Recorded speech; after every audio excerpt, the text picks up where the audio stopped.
Cool. So I'm going to give just a moment for people to continue to join in. I do see participants joining in, so thank you everyone for navigating here. If you're still in the lobby, in that browser interface, please join the live webinar by clicking that blue join button you'll see underneath the stream.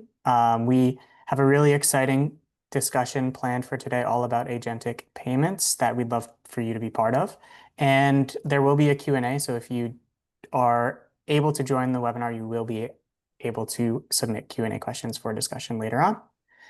And without further ado, I'll kind of kick things off. So thanks again for joining us today for Chargeback X in this session titled Getting Ready for Agentic AI Payments, What You Need to Know. If you don't know me, my name is John Carlo, and I'm on the marketing team at Justt. I'll be helping with moderating today's session. But I'm thrilled to welcome our speakers for today, and I will be handing the microphone over to them in just a moment. But without further ado, please welcome Jamie George, VP at Ravelin, a leading AI native enterprise fraud prevention platform. Also joining us in this session is Shahar Tal, CTO of Justt, leading the company's global R&D efforts. And in addition, we have Ofir Tahor, co-founder and CEO of Justt. Now, before we jump in, I just have a couple quick housekeeping notes to mention. As I mentioned, we will be hosting a dedicated Q&A session at the end. So as we go, please feel free to submit your questions using the dedicated Q&A section of your webinar interface. Questions entered through the chat may not be seen. We'll try to get to as many as we can at the end of the session during the allotted time, but any leftover remaining questions, we will follow up with an answer as best as we can.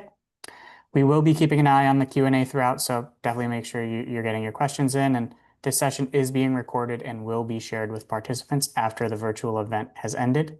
So now for this session, Shahar, Jamie, Ofir, I will pass it over to you.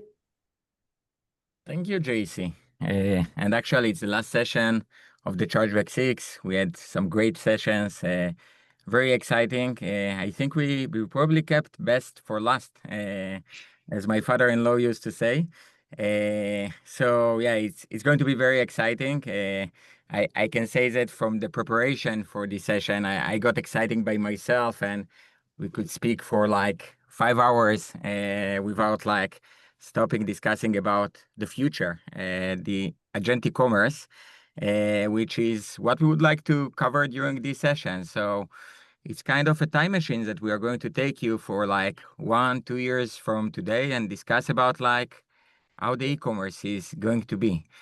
So I would love to start with like hearing from my guest here today, which I couldn't guess.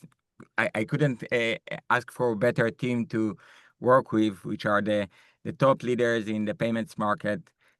Shahar, can you start maybe with a quick introduction and maybe share also like 2 cents about agentic commerce from your angle?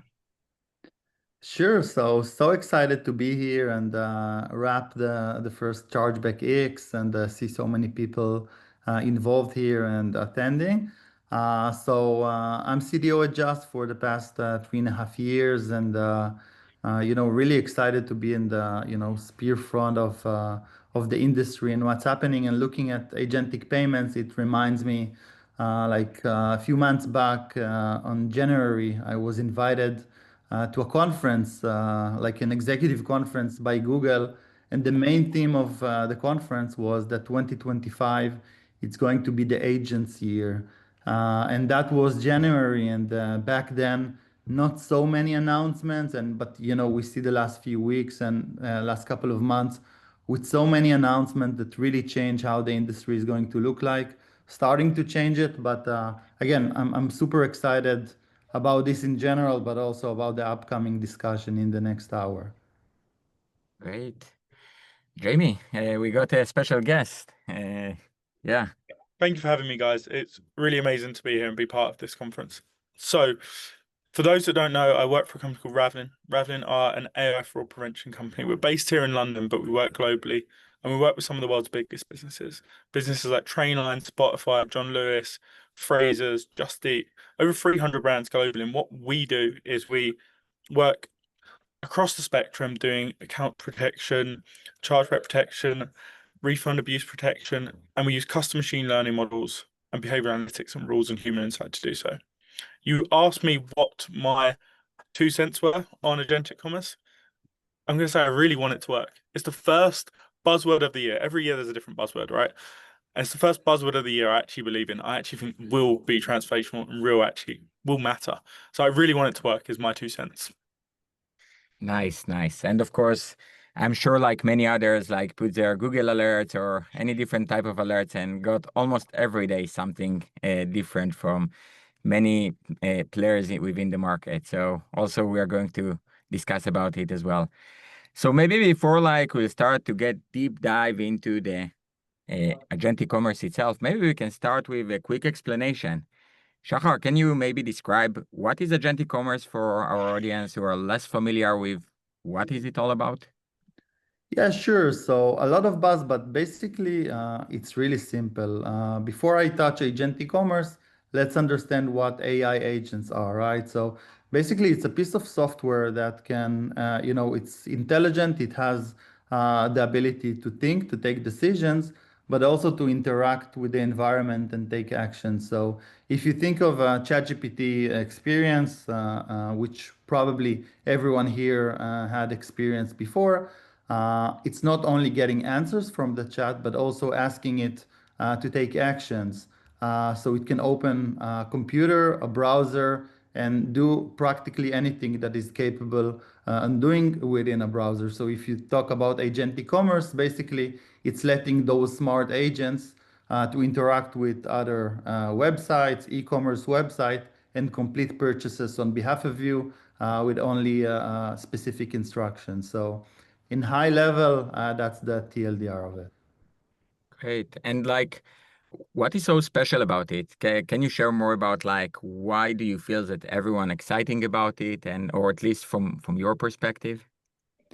Yeah, sure. Like we see, the beyond the buzz, we see a lot of customers shift their day-to-day work and interaction from traditional search engines like Google to more of an agentic experience. And the obvious next step for it is not only to ask for things and product discovery, but also asking it to take, to take the load of doing basic things that take you a lot of time, right? So if I just want to order something I usually order, instead of spending the 20 minutes of doing it, I can just ask with a very simple instruction the agent to do so, just get the items and forget about it. So, the story, everything here is limited by time, and those agents can really save us time.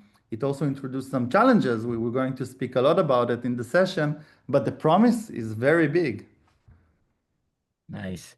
So Jamie, like you mentioned challenges, like I wonder like what are the challenges like that we are expecting with the agentic commerce and maybe I would love to hear your thoughts about in compared to the current challenges. Are we going to expect to different type of challenges? Are we going to expect to like similar but in a different way? I think it's actually going to be quite different.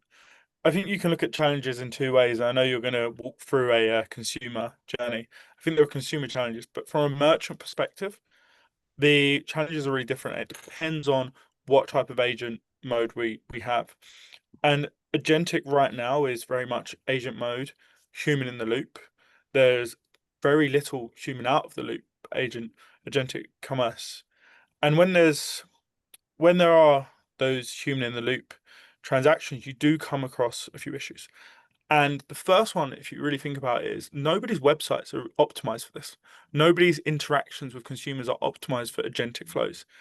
And as you go through these purchasing pathways, you start to see that your bot detection, Cloudflare, is just kicking these agents out. The websites that would normally be the first port of call for purchasing just aren't because they've got good protections in for bots and you just get kicked out of flow. So I think there are challenges if you want to accept agentic transactions. But I also think there's some really big fraud challenges when you start to accept them, both in today's world, what we have today, and also what's going to happen in 6 months, which can be very, very different, by the way. And in 6 months, you're going to start looking from a fraud and payments perspective and go, well, the stuff that matters to me normally doesn't exist anymore. The the transactions being run on a virtual device. Your location information is also virtual. The behavior analytics just are irrelevant. They don't make sense. So there's a huge amount of data which just doesn't work in an agentic world. And Ofir, Shahar, this is in your world. Compelling evidence from Visa doesn't work either. Compelling evidence from Visa specifically asks for, can you prove that it's the same user ID, IP address, shopping address, device ID, or fingerprint? You absolutely cannot because it's so I think the challenges are going to be really, really broad, and it's a lot going to be about the data you receive in Flow. Yeah, Interesting. I agree. Like if I reiterate, like on, storefronts were actually built to maximize conversion rates, right? So it's basically taking all the fine print away from the funnel to help customers complete the transaction. If there's dispute, great, there are processes to handle disputes, but really to maximize conversion. But when you think about AI agents, AI chats, LLMs, they need context in order to succeed. And this is something storefronts today does not have. And this can create friction, and it will actually create a lot of friction as we expect.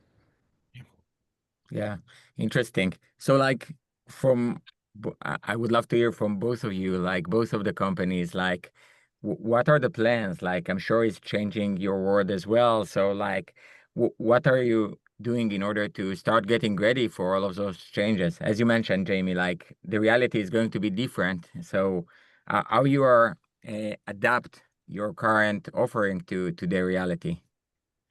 One of the really positive things about the way we operate is we build custom machine learning models for everyone we work with, which means we're not using these generic models which are across the whole industry or across uh, your whole book.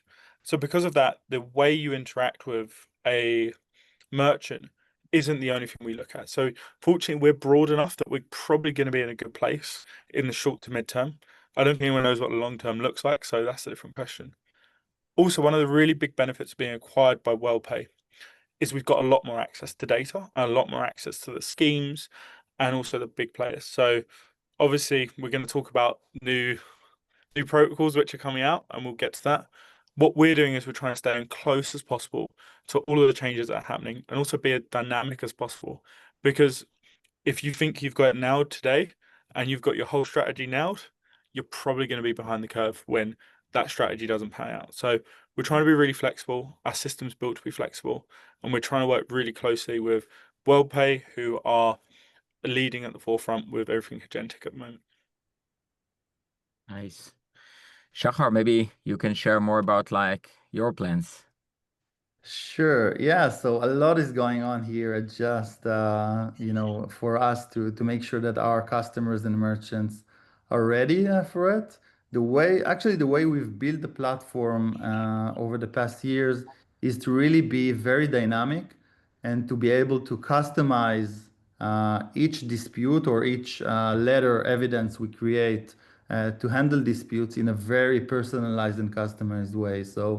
And to win this game of agentic commerce disputes, it's really a game of data. So this is a lot in our focus to be able to get the context, to get the data, and to make sure the customers, are ready through our platform and through the custom models we've built to fight and win agentic commerce disputes. We have, great plans, big announcements coming up. We cannot reveal everything yet, but we're super excited about that. Stay tuned. By Nice. the way, I think you've hit the nail on the head. Going forward, making sure you get as much data as possible out of these agentic flows is going to be absolutely key. And I think some of the protocols we'll talk about a bit later really matter. It's all going to be about data. Can you get the right data and can you use it in the right way? Interesting. So like the fact that you mentioned it's everything about data, I'm curious like how you see this type of solution in case of, where there is lack of data, like how you handle those type of challenges. Shahar, maybe you can take it because within the chargebacks industry, not always like you have the ability to collect the data in the best way possible. And like, how do you see the new agentic commerce really like change this type of solutions in order to support it? Yeah, it's going to affect everything. And I think, back in the days with when I was working from on the merchant side, really it's all about choosing the players, the partners that are really technological and can cope with the change. Like if you work manually, or you work with outdated products that don't have the ability to collect this data at scale. This is something you should rethink, and how to choose right for it. And what we do and what we've built is really to be able to, in a very smart ways, to collect this trail of data in order to eventually explain also to the issuers what happened in this transaction, and eventually win disputes. So definitely a game of data, definitely a game of sophisticated and technology players. And the players that will not evolve will just stay behind. We see a lot of manual work done around us. We talk a lot with banks, and actually we see also big opportunities for them to evolve. If we talk about chargebacks and evidence, reviewing it, deciding what to do with it, things are just going to be so much complex with agentic commerce. Uh, People would just not be able to cope with it, and yeah. So my approach to it is AI created the opportunity, AI created the problem, but AI also gave us tools to fight it, right? So definitely this is the way to go in the future. Yeah. Great. So let's move to the next slide. I don't know who is going to make the joke about Shahar trying to order fries. Maybe it will be you, Jamie. The 40 minutes took for CTO to order fries. What do you think? We all know that one, Shahar needs his fries, but two, also that this is not an easy experience. So the video you're about to play it's just maybe the most difficult purchase process possible. I'm really looking forward to playing it. If we go Yeah. to further, it's Let's gonna be see it. So yeah, so indeed, I was very hungry while preparing for this session, and I tried to use the agent mode in ChatGPT to order fries from McDonald's. I asked it to buy me large fries. I gave it all the context, like the address, and actually, I gave it fake details, like fake this isn't email. your home address, Shahar. This isn't your home address. Yeah, yeah, exactly. This is not my address. Some lucky guy in New York got fries. But as you can see, like the agent, this is an edited movie, right? But the agent got into the website, chose the large fries. It took some decision, interesting decision. He chose without letting me know to put the fries outside of my door. It filled all the relevant details and basically completed the transaction. So again, it really took me like 40 minutes. What's interesting here, like I've been to a conference on stage last week talking about agentic commerce, and I was asking the audience like how many people actually experience, firsthand agentic commerce experiences. I asked the people to raise the hand, and like only two people raised it. So I think it's very interesting for everyone beyond the buzz to actually see it in action. And again, like this is just one interaction, fries, and the fries really, got her. By the way, it would be very hard to win such a dispute if a dispute was posted on this case. But it was really interesting for us to show it to everyone here on this webinar, just how it really feels. And again, this is 2 minutes out of 40 minutes. The agent like went to different delivery sites and got captchas and challenges and switched from one to another until it really succeeded. So it's still on the early stage. Yeah. Yeah. Shahar, I'm gonna say you're still far more successful than I. I tried doing a similar experiment, but I was trying to book hotels, and I was trying to book hotels for me and my team in New York. It took 45 minutes. I gave it really strict parameters on what I was looking for, and that included being in Manhattan and being having a view, so it had a window. I really didn't want a box. It took me 45 minutes, and when ChatGPT then pushed me to jump in as a human in the loop, the hotel it was offering me was a motel in Jersey City for a loss of money per night. So again, agent mode is like the blunt edge of the sword at the moment. Like there's going to be a lot more, but it does make decisions. And you're right about what happens with chargebacks because it makes decisions and it doesn't make great decisions all the time, but it has to make some decisions in order to progress. And you were a lot more successful than me. You still got fries. I didn't get what I was looking for. Yeah. By the way, do you know anyone on OpenAI? Maybe we can send them the bill for the time it took us to order the fries. So I think it's going to be more expensive than the cost of the fries. Fortunately, I left mine running in the background and only checked in every 20 minutes or so. So, yeah, what Nice. does it say about a CTO and me not being able to order through for agentic commerce? It says that we're right at the start of this. And I mentioned at the beginning that I'm discussing today with the top talent. So, uh, interesting. Uh, of course. So like, like in one end you saw like it's not ready. Yeah, like it's not here. For Shahar, it took us 40 minutes. At least it was just fries. Jamie, you you had a disappointed situation of a different hotel. But all of the giants like having a gold rush. Every day we are hearing about a new thing that happened. Just yesterday we also heard about another thing coming out of Google, and everyone mentioned about like the agentic commerce, and it's around like it's around us and it's all out there. How do you see it like in terms of like what is the most exciting implementation that you saw so far? Go ahead, Jamie. No, Yeah, go after ahead, you, Sammy.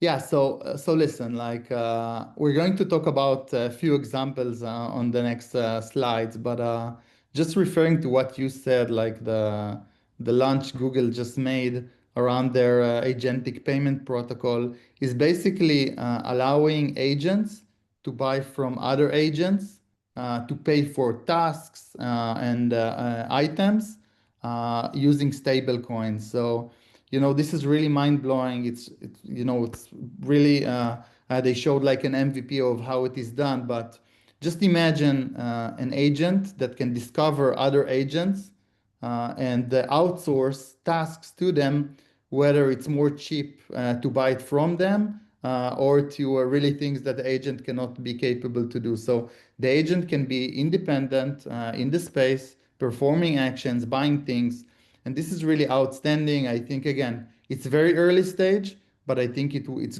going to be very interesting as the future evolves to another type of agentic commerce, which is agent to agent commerce. Again, just one innovation, big announcement that I'm sure we're going to hear a lot about in the next few months. For me, it's also Google's AP2, but for different reasons. AP2, the agent protocol, does and tries to attempt doing a few things.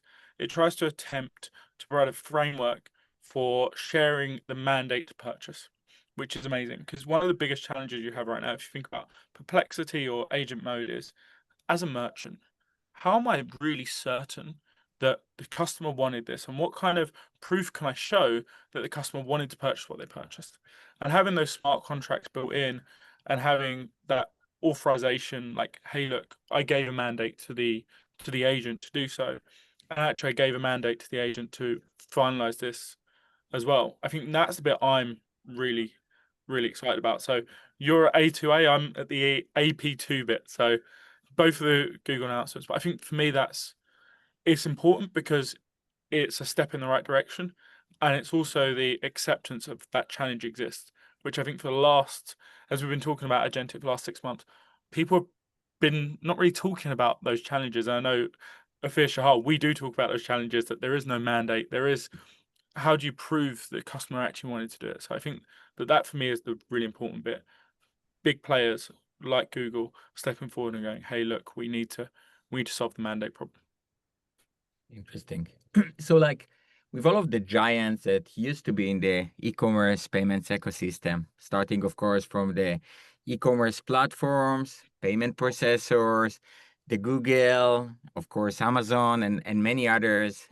Now, like, we have a new entity within it. Like, Jamie, how do you feel like what will be the relationship between solution like ChatGPT, Perplexity, and all of those type of solutions, and how they are going to get into this like specific ecosystem? I think you've got traditional players that run and shape the payments industry. You have the Visas, the Mastercards, and also the world's biggest merchants as well. Amazon also shape a lot of how we interact, and so do Amex. When you have those big players that are shaping it, I don't think their role goes away. I do, however, think there is a genuine opening for Amazon, Perplexity, and ChatGPT, who are the new search engine of our day, to also shape what we're doing.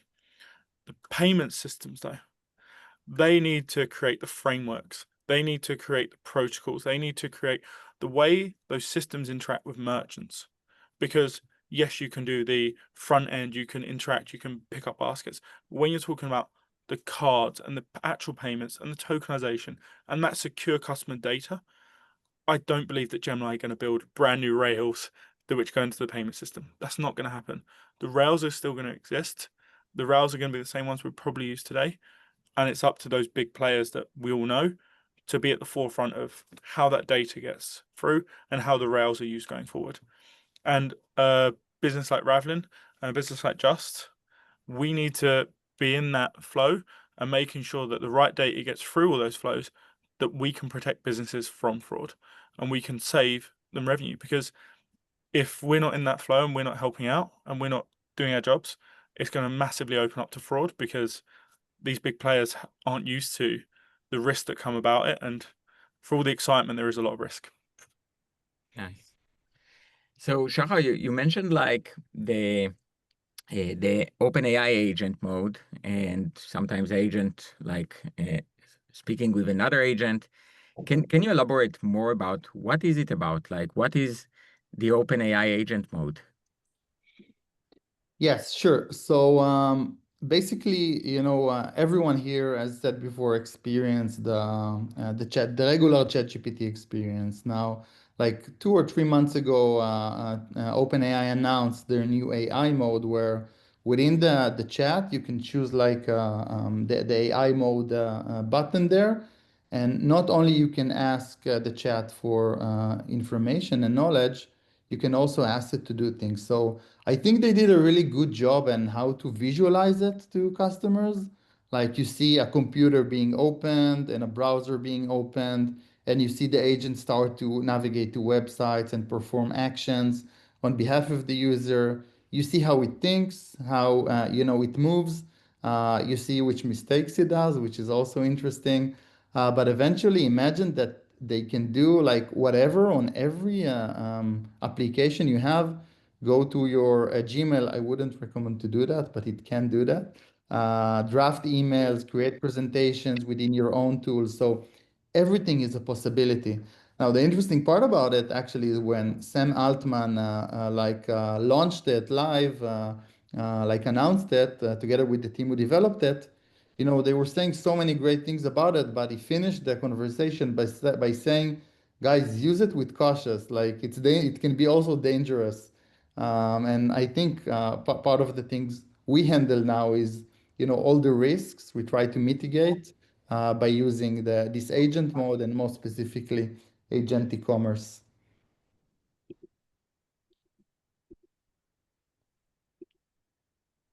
I think we lost Ofir, maybe. Okay, so by the way, Jamie, maybe I'll refer this to you. Like, and the fries experience we've seen, and the agent mode, is this the experience customers should expect? No, it's not the customer experience which I think will exist long term, even mid term. Perplexity Pro have already started going down this route. Shopify have gone down this route. They're integrating Shop Pay into agents. I think that's much more likely the process we'll see going forward, where you're not pulled out of the agent to make the purchase. The purchase is brought into the agent and you finish the payment with stored credentials in the agent. I think that's a much more likely long-term experience. There's probably scope as well in long term to completely take the consumer out of it as well, where you give long-term mandates and long-term commands to an agent. You turn around and go, "Hey, ChatGPT, hey, Gemini, please do me a favor and book tickets to this person's next concert." Or in a month's time, over the next month, whenever the price drops below $100, place this order for me. And here you go, I'm already clicking pay. I'm not going to be there. If that happens at 2 a.m., don't wake me up. Just make the purchase. I think that's much more likely long term for agentic than a lot of these human in the loop scenarios, which take so long that you'd be a lot quicker doing it yourself. Interesting. So basically, like merchants today should invest in different storefronts to support that? Like, how do you see that? I think if we go forward on the deck, I think one of the questions that to be asked is what are storefronts long term? Yeah. And today, a storefront is designed for a consumer. I don't think that goes away.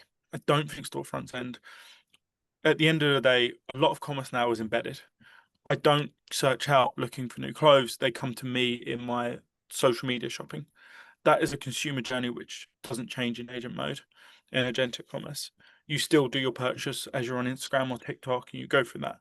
So storefronts don't die. I do think there's going to be a rise of a new type of storefronts which are either optimized for AI completely to make the purchase really easy, or storefronts which don't really exist other than in an AI world. Shopify's Shopper catalog opens the door to this. If I can, instead of investing in doing branding, maybe that's not what I'm selling. Maybe I'm selling convenience. Maybe I'm selling price.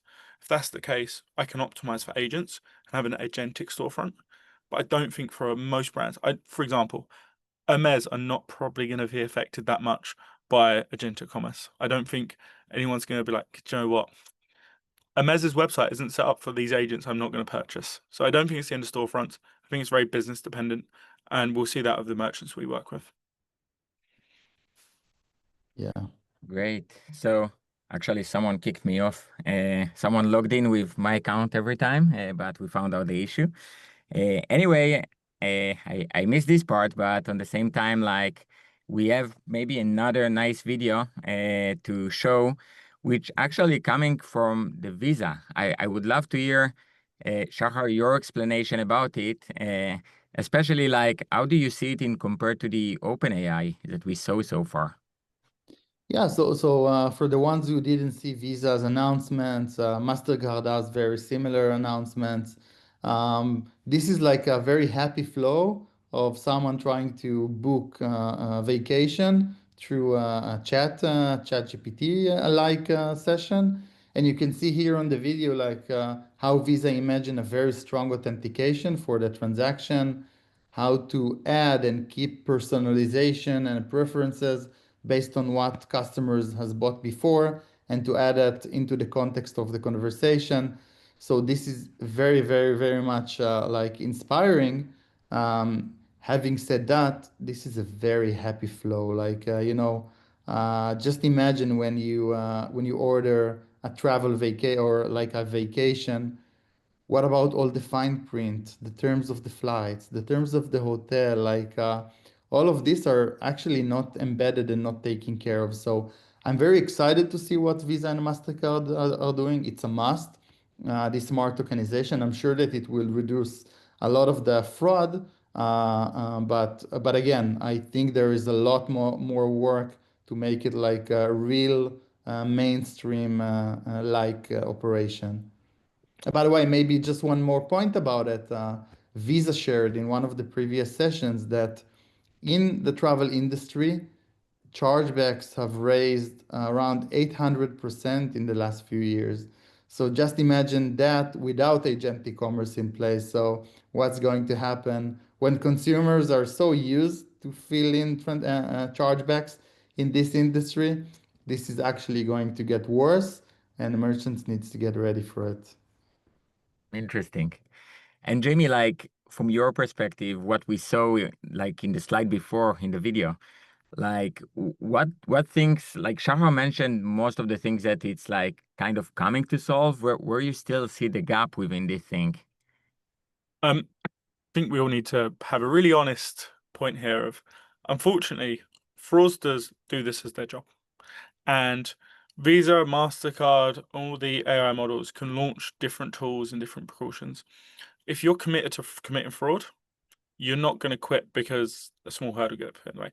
3D Secure was meant to be the end of fraud, and tokenization was meant to be the end of fraud. It doesn't happen, and the reason why is because these people are committed to fraud. Chargebacks go up by 800% because they find new avenues to commit fraud. And we said we're at the start of the adoption path for agentic commerce. We are. There are going to be bad AI models. There are going to be good AI models.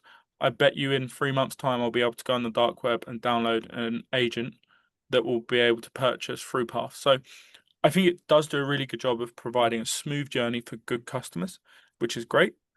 I don't think it does much to solve fraud. I think at best it moves it, and it moves it to different points in the customer journey. What's far more likely is the gaps in this that we don't even see will be picked up by fraudster in minutes, and the first adopters are always fraudsters. This is our motto here. First people who adopt a new technology are always fraudsters. I see. So just for curiosity, what is your estimation? Do you expect more fraud cases or less within the agentic commerce payments? I will put a bet on with everyone here that fraud goes up, not down, for agentic commerce, and I'll give pretty good odds on it. Okay, so we can bet like the wage can be on a large fries from McDonald's. Perfect. That would get to their destination this time. How about a Jersey hotel room? Much better. Yeah. But anyway, like it's going to go up. And it might not be payment fraud related chargebacks. It will be services not as described chargebacks. It will be improper products. So there's going to be so many different avenues of chargebacks, and fraud will go up. And there'll be more reasons to do it.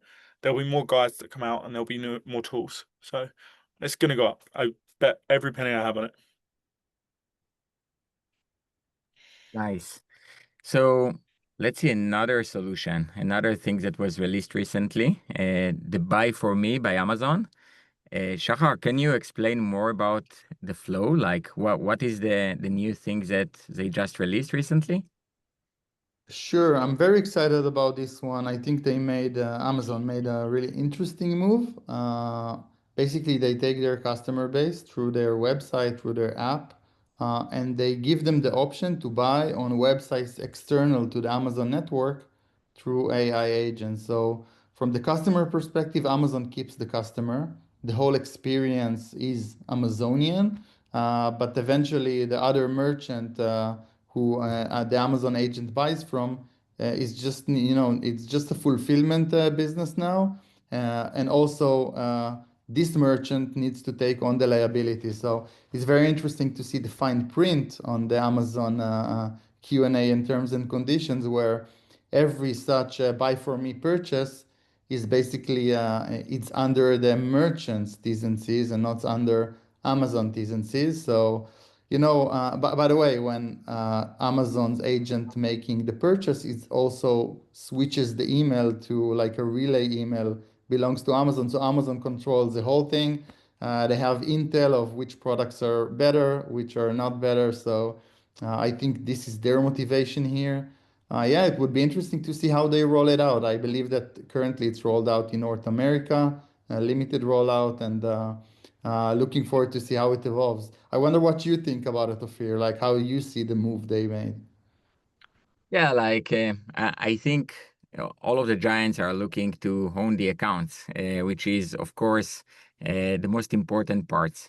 So I think this is very fascinating move by them being able to expose you much more stores than they used to.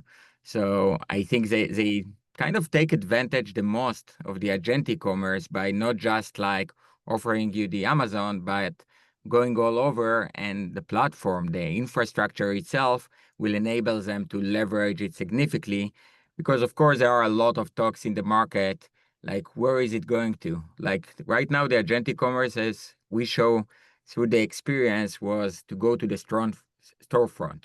However, like in the future is going to be catalog API, and who can be probably the best platform in the world, like to just connect with catalog API, but to centralize everything about everything you are purchased and every needs you have.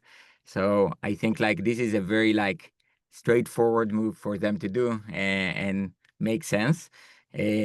So from my perspective, like I wonder, like in this case, who owned the customer? Like what, Jamie? Like how do you feel about the fact that it's owned by like different one, and how do you see this type of process? There's two parts, right?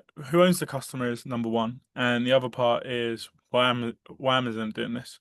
Amazon are the Google of shopping, and in order Buy It For Me helps try to contain that walled garden a bit more. You're trying to still be the Google of shopping. It's where you go to find new products. But who owns the customer is really interesting, because at the end of the day, it's the merchant of record that owns the actual customer. But in Amazon's case, the merchant of record doesn't get much data at all about the customer. I think that causes genuine challenges if you're that merchant. And if I was a merchant, I wouldn't be that eager for this version of agentic commerce. I wouldn't be that eager about not being able to create brand loyalty, about not knowing who my customers were, about giving that large portion of data to what is, in essence, one of my competitors. So I think that there's a genuine question about who owns the customer. I think there are genuine challenges as well if you are a merchant and you're being used for Amazon Buy It For Me. So I'm interested to see how that one plays out. I'm interested to see how nice merchants play with it. Nice. Yeah. So in the next slide, I would love to discuss about authentication, which is a big thing. Maybe like we'll move to the next one. I will try to take the most of it. We discuss about many giants and many moves, of course. The checkout kit of Shopify, it's very interesting. However, like from the authentication perspective, there are so many things that can get wrong. And like Jamie, like I wonder, how do we know that the customer is real? The short answer is you kind of don't. That's the short answer. But the longer answer is, although you don't know the customer's real, you've got to make some pretty good decisions. And in order to do that, you need to get data. In the worst case scenario, the only data you're getting is around the actual checkout. Now, over the last 10 years, every single fraud company has tried really hard to get as much data as possible. Agentic commerce strips it all the way back to what we had 5 or 6 years ago. As I said this earlier, you lose device information, you lose location information, you lose a lot of the data you can use to determine it. My hope is that as agentic commerce moves forward, you start to get more of that data back in the flow to help you. Because if you don't, it's going to be a much harder job. I think graph networks going to be really, really, really important in order to do a good job at fraud prevention going forward. I also think you're going to have to do KYA, and you've got authenticate agents up here.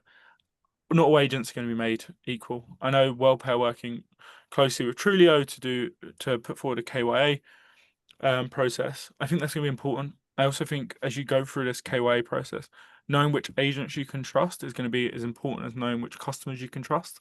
Because if you can infer that actually this agent's done a really good job at authenticating the customer, really good job at protecting data, they're a low ATO risk, that's going to be as useful as the customer data as well. So I think as a fraud provider, we're going to be doing both. We're going to be risk scoring the attribution channels, risk scoring the customer, but also factoring in the agent they're coming through, the data we're seeing from that agent, and also inferring what agent it is if we don't have access to that KYA. If we don't know the agent, we're going to have to infer it by the data we do see from it. And you can already kind of do that as well, because ChatGPT always uses the same devices and same operating systems. So there is a lot of stuff we can infer. But as a fraud provider, it's going to be all about the data and the inferences we can make from that data. Interesting. So like, if I understand correctly, now with all of the components within the flow, like there are multiple opportunities of fraudulent. Like it can be good buyer, however, maybe the agent is the fraudulent part within the process. Exactly. It would not be too far afield to assume that there is going to be an agent which pops up, which goes all over TikTok, that if you use this agent, you get 20% off your purchase. But actually, it's harvesting data and the agent itself is bad. So KYA is going to be important, and customer. So you're going to be scoring the customer and the agent, definitely. I see. So like, I would love to hear from you also, like, how would the pre-transaction fraud evolve? Like, how do you see the next thing about it with all of the challenges within the processes that we mentioned? So for pre-transaction fraud, I think the big question is there is going to be a lot of other fraud which is outside the checkout flow. So pre-transaction, we're going to see a lot of account takeover being a lot more valuable because the accounts are a lot more valuable, they're able to purchase. I also think there's going to be a lot post-transaction as well. I think refund abuse is probably going to be the biggest fraud challenge we have going forward. For me, I think that there is no way on earth that fraudsters aren't going to be utilizing this post-transaction to go, this isn't what I asked for. This isn't what I described. And the volume of chargebacks, both pre and post transaction, are going to go up. I think checkout is hopefully going to be more secure, but it's pre and post where you're going to have the risk. I see. So you don't see the tokenization as the end of the true fraud. I think tokenization solves one really slim part of the journey, which is fantastic, but it solves a very, very slim part. Just like 3D Secure solves a slim part, it's also a bit of a sledgehammer. So I'm not sure it solves fraud, is the frank answer. Nice. Great. So within the next slide, actually the following one, I want to tell like a personal story, because I remember like a couple of, I think, weeks ago or even a month ago, someone from Visa shared like a nice video of booking a full vacation, like of course using the tokenization, but I think they booked better than you, Jamie, because they booked also flights, hotels, and some other experience they want to do through the vacation. And it's actually remind me myself doing shopping, and my mom sent me to do shopping when I was young in the grocery store, and I always bought the wrong things. And it's remind me like what can get wrong within this thing, which I'm sure like when he did this transaction, it looks amazing, but so many things could get wrong within it. So like I wonder like what do you think can get wrong within the agentic commerce? And Shahar, if you have like any examples or from your side. Yeah, sure. So, beyond buying fries, we are investing a lot in, building our solution for agentic commerce. A lot of research is being done. And actually, beyond the fries, I also bought some shoes the other day. So it did take me like 4 minutes to buy those shoes. And the agent did everything perfectly. I gave it specific instructions. Go to that product page, get it for me. I gave it the price limit. I gave it the size. Really, everything perfect. It just bought it the wrong color. So I got white shoes. I wanted the black shoes. And why is that? Because the storefront had like a default on the color, which the agent didn't identify. So really, like, so many examples. And again, fries, shoes, these are really simple purchases, right? And there's still so much friction. And I think this is the type of things we will have to handle, right? Like, who is to blame? Am to blame because I didn't give the agent the right context? I didn't tell the agent to buy like the color of which color of the shoes to get. Or is it the agent that did not do a good job enough to identify that it needs to, stop the session and ask me follow-up questions? Or is it the merchant? Obviously, it's not the merchant's fault, but today, in the way the world works, it is the merchant liability. So that's the real hassle problem of that merchants and the entire flow faces today. By the way, unfortunately, the truth is, at the moment, 90% of the time, it's the merchant's fault. And agentic commerce just gives more avenues for it to be the merchant's fault. I think you're billion% right. You asked what else can go wrong in this flow as well, Ofir. And the unfortunate truth is, we're now talking about agent to agent. I've never seen a more obvious case for Chinese whispers. One agent translates your request in one way, it passes on to another and translates it another way. And what if you end up with agent to agent to agent? Like, there's just going to be a game of Chinese whispers. There's a lot to go wrong there. And I think that will be exploited. And you did it on purpose. Like, or you did it, Shahar, knowing, like, actually, look, my shoes, the wrong color, fine. But there are going to be fraudsters who abuse this and actually go, I know this is going to get slightly wrong. If I can make it get slightly wrong, I've got a great case for a chargeback. That's definitely going to happen. I think it's so industry dependent as well. I think there are certain industries which are ripe for really great agentic journeys. Corporate travel is perfect. The corporation gives all of the context to a model. These are our policies. It then connects to a calendar. Great. I know where, I know when I can book these. Perfect. There are certain businesses which are just a lot can go wrong, where there's more flexibility and more preferences involved. I think it's very industry specific. Preference is going to be huge for what can go wrong, and there's going to be a lot of refund chargebacks which happen. which you didn't get a refund for various reasons because the merchant doesn't think it's their fault, and it's not. But unfortunately, in this world, it is. Yeah, by the way, another angle that Ofir and I was chatting about just before the session is what about the scams? Like, what about if the agent goes to, bad websites and make purchases?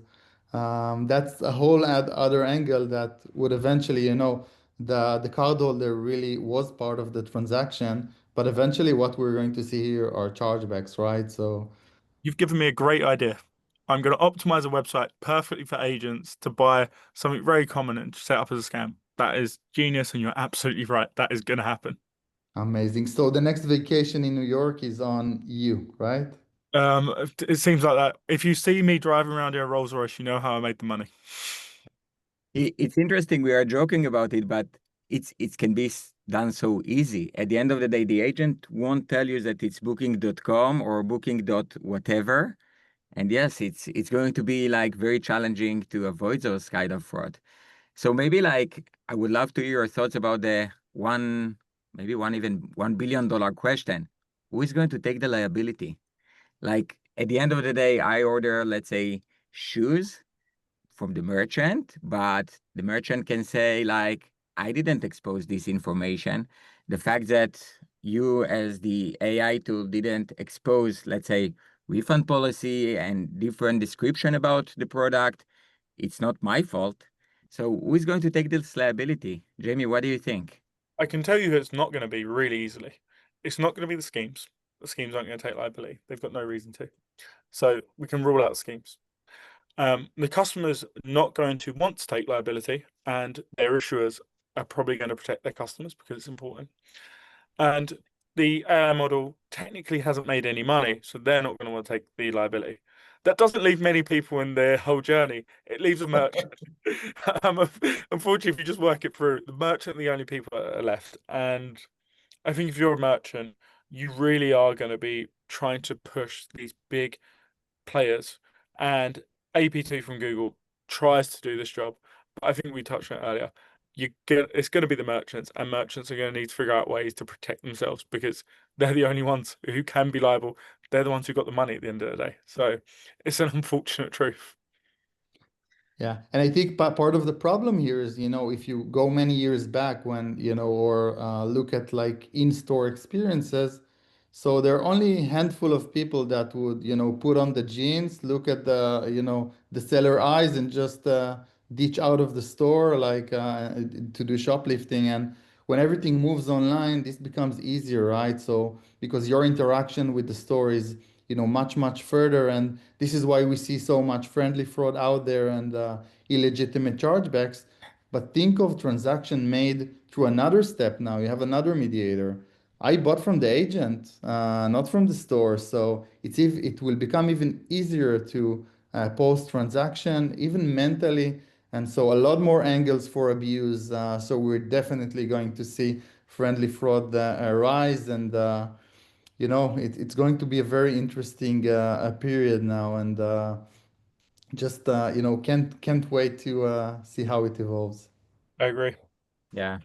Interesting. So like we discuss a lot about challenges and we discuss a lot from, the merchant side and everything from a cardholder perspective. Like personally, I must say that I'm very excited about the opportunity to let the agent manage my life and purchase everything for me.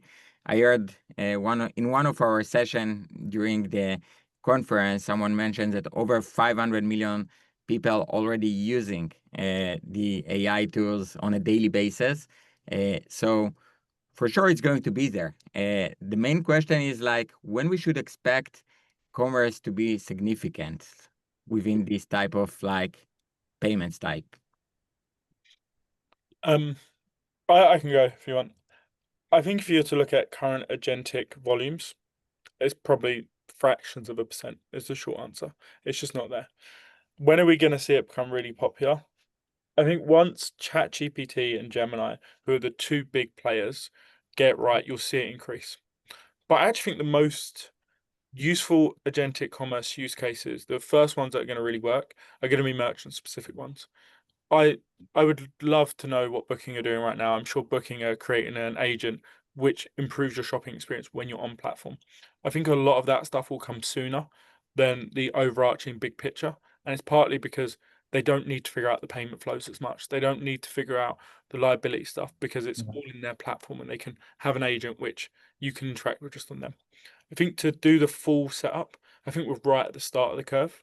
Some people will be quicker than others, but I think if you come to our conference in March, you'll probably hear us talking about adoption rather than like this has already been adopted and this is working. I think you'll be starting to hear about adoption probably in the mass in probably March next year. That's my bet, and that's just me just guessing rather than anything else. And it's because protocols need to be built, um, payments need to flow through. There's a lot to do. Shahar, what is Yeah. your bet about it? Yeah, so the data, the usage in OpenAI is crazy. You mentioned the 500 million, but in the last 3 months, it's like a 30% increase into usage. So usage is skyrocketing, which is crazy. But another very interesting data point that we heard previously from MasterCard is that in the last 3 months, from a survey they did, we see an increase from 30% to 70% of customers that feel comfortable to allow agent to complete checkout. So, this is also a mind-blowing figure.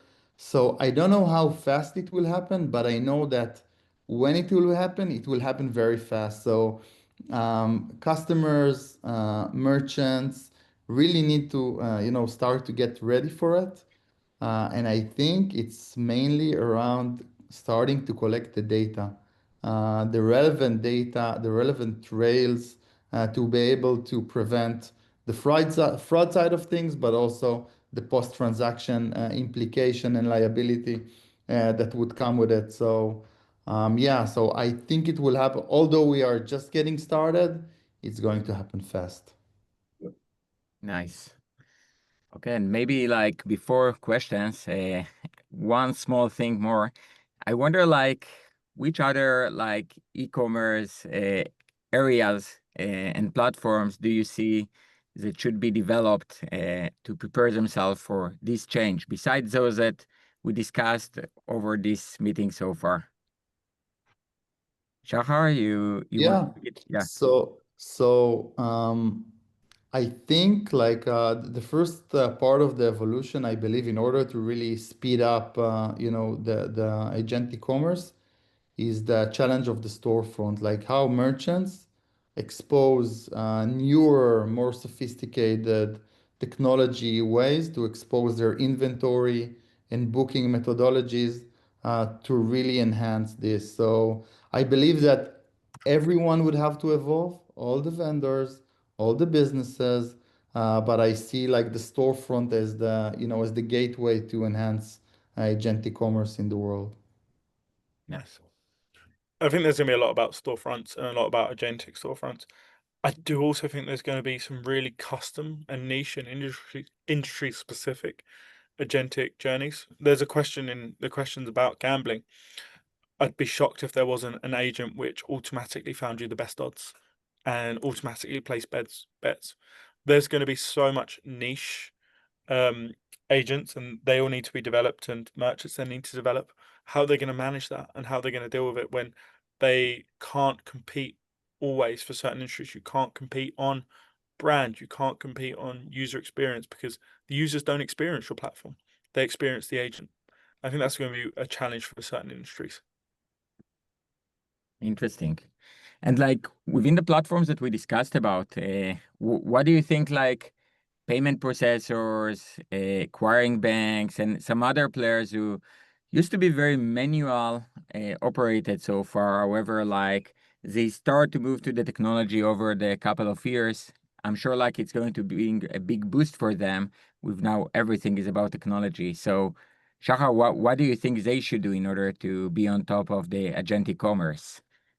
Yeah, great question. Like the simple one-word answer is really evolve. Like find ways to move fast and really enhance or replace or augment those manual processes in order to be ready for it. Like, the industry is going through so much evolution, so much innovation, really so much from the big companies, from startups, and like really, bottom line, evolution, move fast, partner with startups to really be able to find a solution.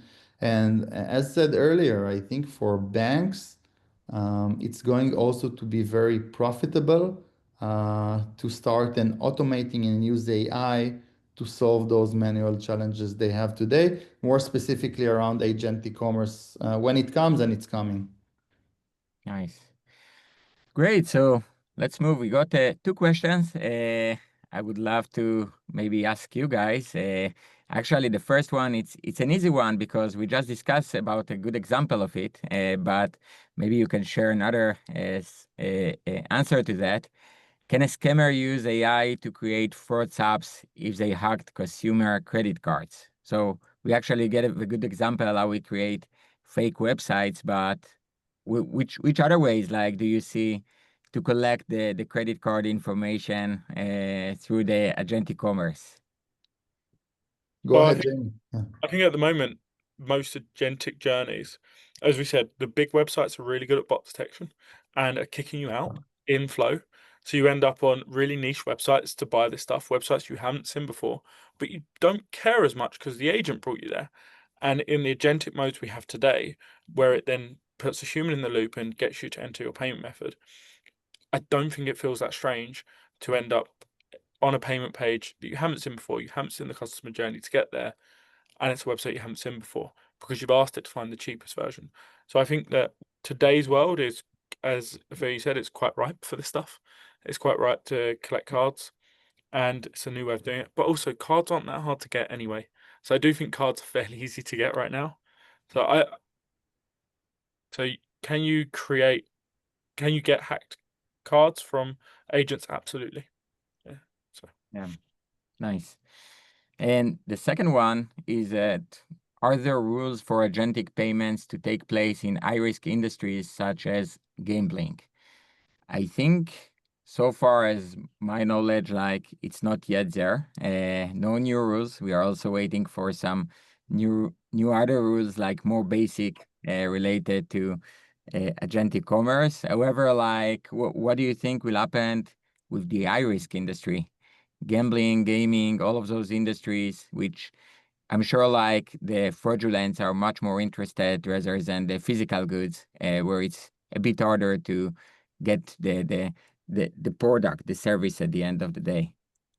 One thing I would say, by the way, and I'll let Shahar answer as well, but one thing I would say is that one of the things we do in payment fraud prevention and fraud prevention across the board is we try and add friction to a customer journey. That's one of the tools we have.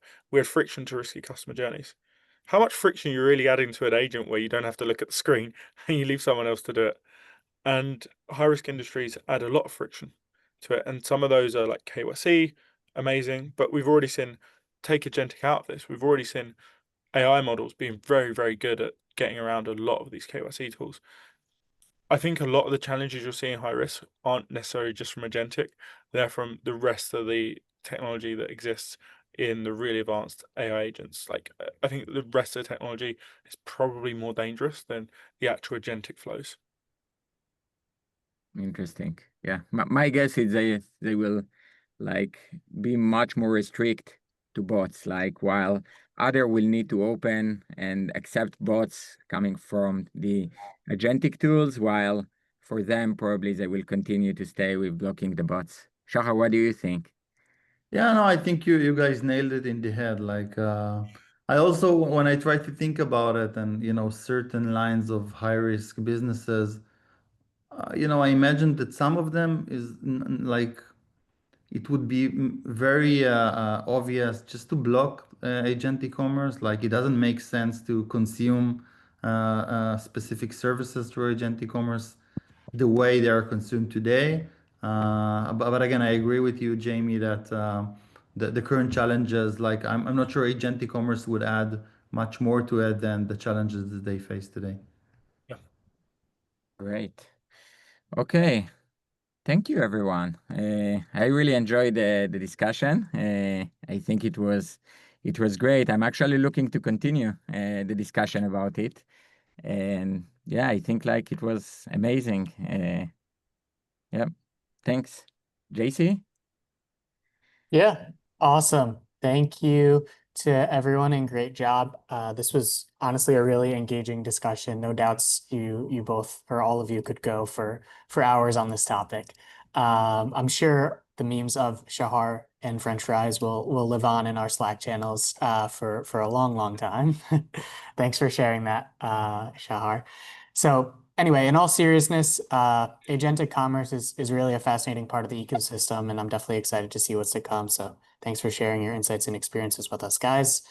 Audience members, we really hope you enjoyed Chargeback X, the world's first conference really focused on chargebacks, from sessions about agentic payments like this one to VAMP and much more. There was lively discussions and perspectives from merchants, acquirers, and even service providers, which all created an incredible and informative conference. I know I'm probably biased when I say that, but a special thank you to all of our speakers, everyone who attended as well. Thank you for joining us. We will be sharing recordings of sessions, and we will be trying to field as many Q&A questions throughout the entire conference that we were unable to get to post-event. So yeah, thanks everyone. Have a great morning, afternoon, or evening, wherever you are, and we hope to see you soon. Thank you. Thanks, Jamie, for joining. Bye. Thank you, everyone. Bye. Cheers, guys. Cheers.